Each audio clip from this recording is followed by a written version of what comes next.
Day after day, the clouds fail to appear.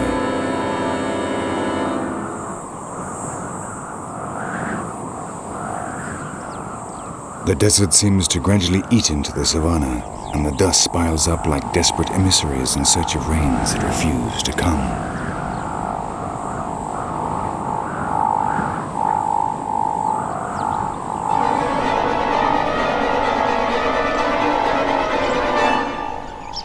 In the clear sky, sinister spirals convey the message of death. Illness has defeated an elephant weakened by the lack of water and the precariousness of its diet. Its body is now scorched leather.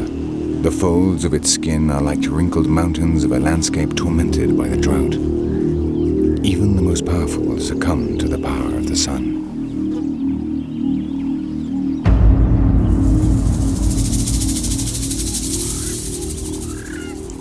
Hundreds of butterflies gather around the body, licking the skin and the ground impregnated with the salts and nutrients of the decomposing elephant.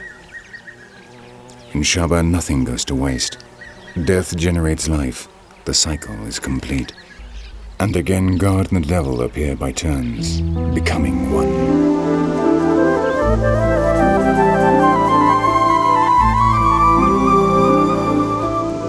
Finally, the clouds arrive, bringing hope.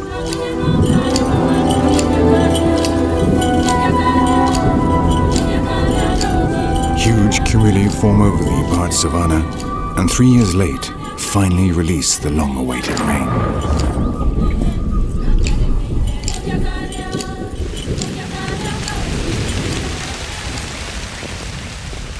The time of great changes arrives, and does so with the extreme characteristic of this remote region, violently and apparently without measure.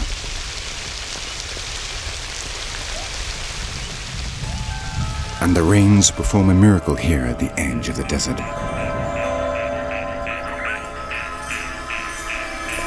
In a matter of hours, new rivers appear, flowing across the savanna. It is the annual miracle of the lands of the northern district, ephemeral watercourses which remain only during the time of rain, but which leave beneath the ground the water reserves that will maintain life during the rest of the season.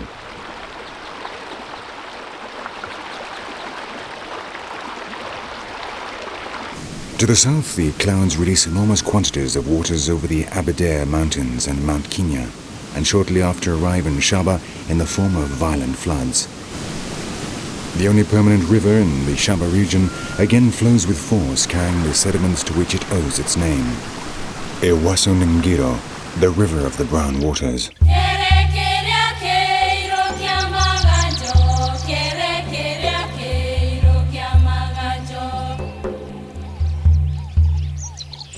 Green once more returns to the lands of Shaba.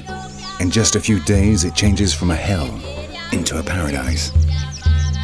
Like the animals, the plants that survive the rigors of this region are true specialists in withstanding prolonged periods of drought. And as soon as they receive water, they immediately shoot up, taking the maximum advantage of the time of abundance.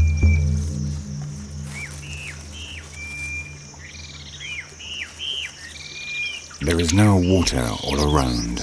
Impalas and grivet monkeys lick the fresh leaves in order to obtain all the water they need.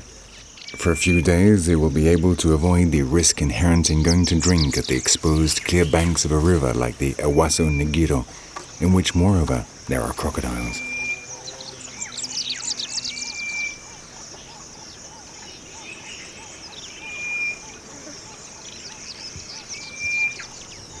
Shortly after the first rains, from the ground of the savanna emerged winged emissaries which will mobilize an army of small hunters.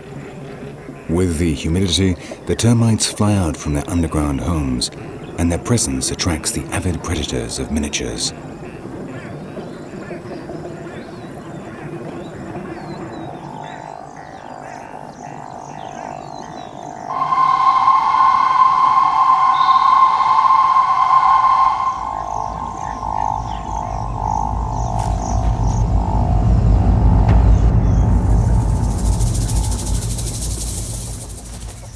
For many birds, they are an invaluable source of protein. Even those that generally feed on grains like the turtle doves take advantage of the easy pickings, competing with the true specialists like the calaos.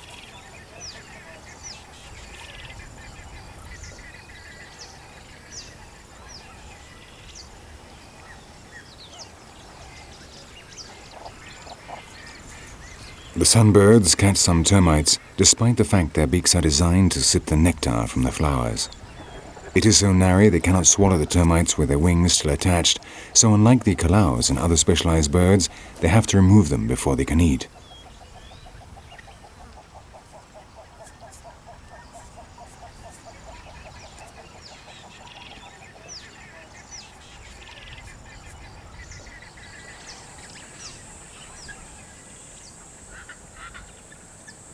Among the mammals of Shaba, the appearance of the termites does not go unnoticed.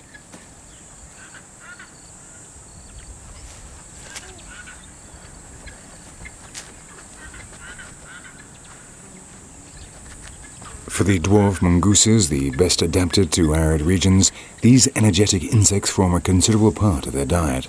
So even when the termites no longer come out to fly, these small hunters armed with powerful claws for digging are able to penetrate into their fortified homes and avail themselves of the feast.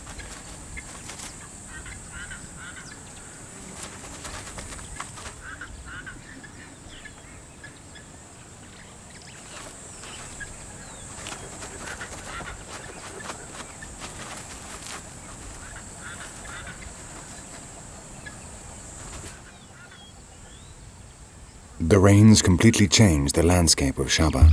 Not only do the plants turn green and multiply, but the scorched plains, where previously the only movement had been the wind, now teem with fauna, a sight which just a few days before would have seemed impossible.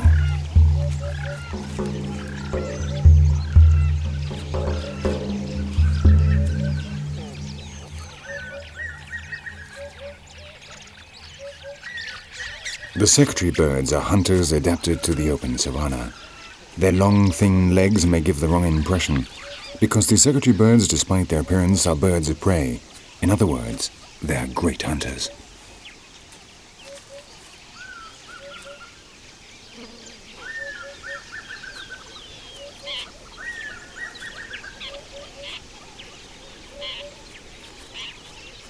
They will spend most of the day here, strutting elegantly along as they hunt in pairs.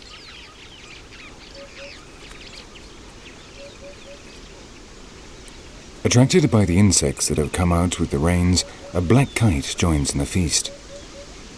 The kites are aerial hunters which, from high up, locate their prey with lethal precision. But on land they are clumsy and seem helpless compared to their relatives, the secretary birds, whose specialization has made them experts at hunting on the ground.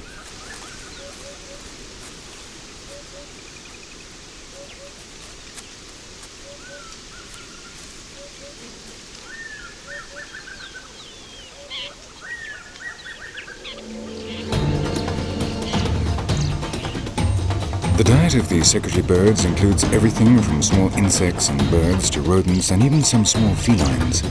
And this pair of timid, battered foxes prefers not to take any risks and so make good their escape.